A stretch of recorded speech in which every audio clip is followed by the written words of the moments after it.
Bismillahirrahmanirrahim. Assalamualaikum warahmatullahi wabarakatuh. Alhamdulillahirabbil alamin. Shalatu wassalamu ala asyrofil anbiya'i wal mursalin sayyidina wa maulana Muhammadin amma ba'du. Perkenalkan, nama saya Muhammad Rizky dari Prodi PAI, kelas pagi 3E.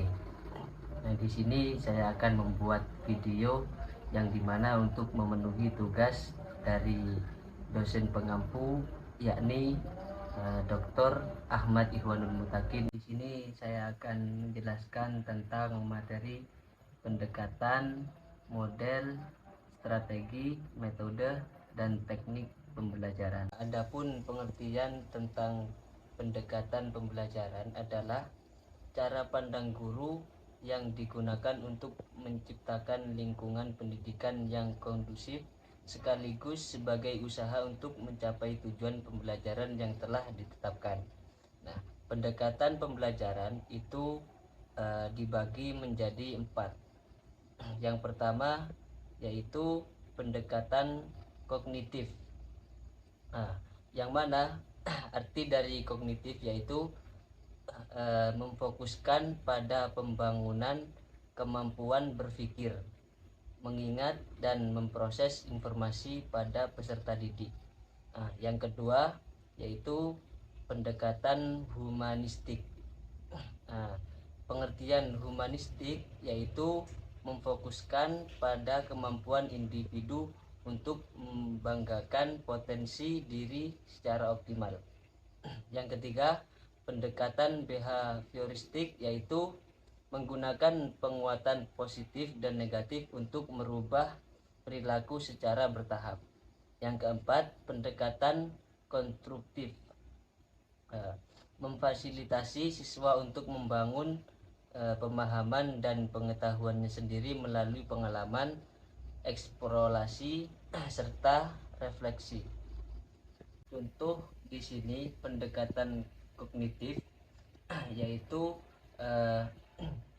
guru mengajarkan kepada peserta didik atau siswa untuk selalu berpikir dan selalu mengingat apa yang telah mereka pelajari setiap harinya.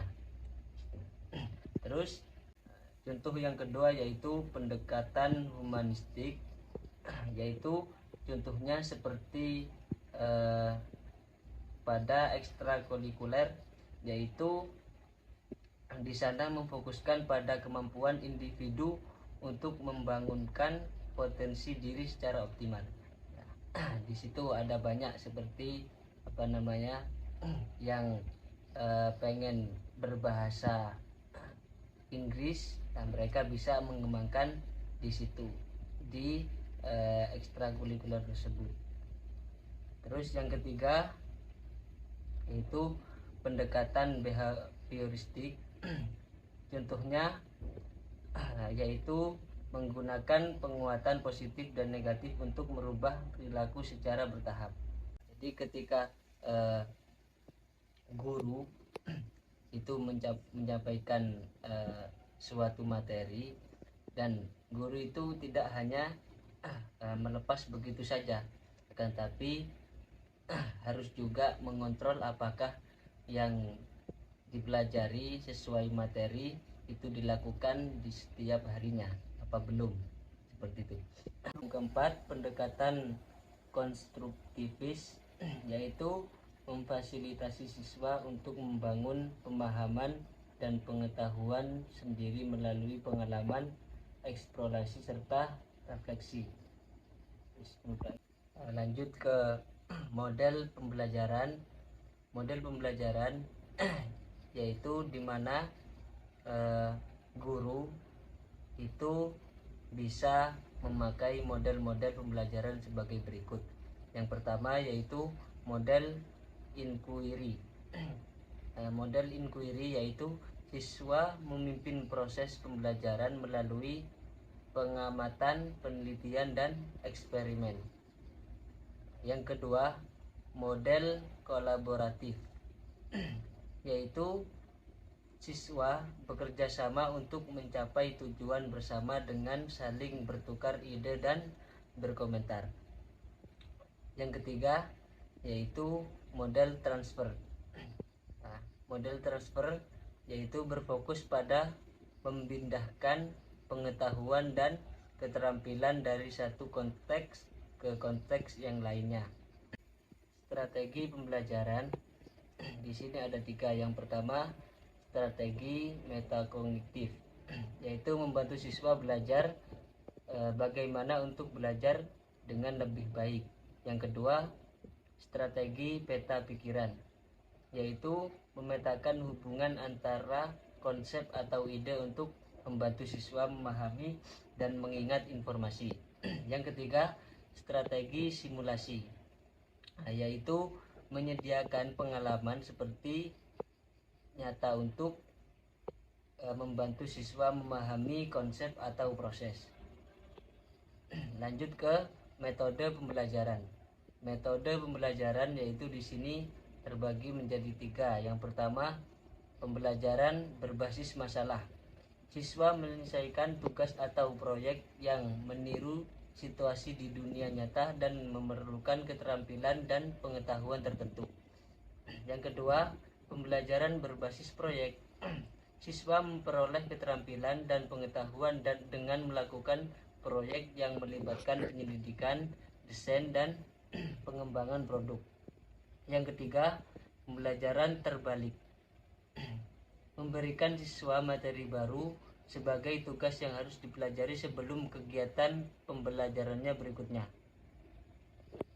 Terus teknik pembelajaran di sini ada 3. Yang pertama, brainstorming, yaitu menyediakan kesempatan bagi siswa untuk membangkitkan banyak ide dan gagasan mengenai topik pembelajaran. Yang kedua, comparative learning. Siswa bekerja dalam kelompok kecil untuk menyelesaikan tugas atau memecahkan masalah. Yang ketiga, role play.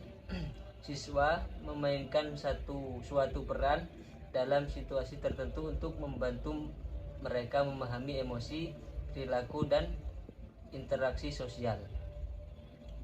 Lanjut ke perbedaan pendekatan, model, strategi, metode, dan teknik pembelajaran. Nah, di sini yang dimaksud pendekatan yaitu merupakan kerangka umum yang menggambarkan cara di mana pembelajaran dilakukan. Model yaitu merupakan representasi konkret dari konsep atau teori. Adapun strategi merupakan prosedur atau rencana yang diikuti untuk mencapai tujuan dan meminimalkan kesulitan. Metode merupakan cara spesifik untuk menyiapkan materi pembelajaran. Teknik merupakan cara spesifik untuk melaksanakan tugas dalam metode tertentu. Nah, di sini contoh-contoh pembelajaran dalam praktiknya.